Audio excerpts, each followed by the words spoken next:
सातारा जिल्ह्यामध्ये मागील 4 दिवसापासून मुसळधार असा पाऊस पडत आहे आणि या पावसामुळं जनजीवन विस्कळीत झालेलं आपल्याला पाहायला मिळत आहे। खरं तर मागील 4 दिवसापूर्वीच हवामान विभागानं जो मुसळधार पावसाचा इशारा दिला होता, त्यानुसार आज जर पाहिलं तर आजही सकाळपासून मुसळधार असा पाऊस जो आहे तो या भागामध्ये सुरू आहे।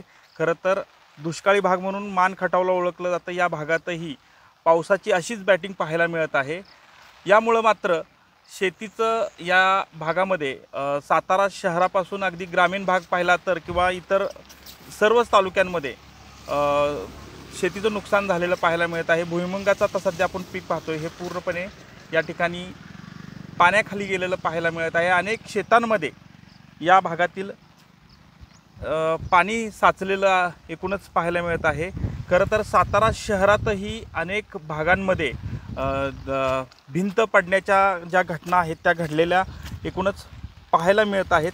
त्यामुळं या पावसामुळं मोठ्या प्रमाणात जे अवकाळी पाऊस आपण म्हणतो, मान्सूनपूर्व अवकाळी पाऊस जो आहे, याच्यामुळं अनेक भागामध्ये नुकसान देखील झालेलं एकूणच पाहायला मिळत आहे। याबरोबरच महाबळेश्वरमध्ये देखील जवळपास 93 मिलीमीटर नोंद जी पावसाची आहे ती झालेली आहे।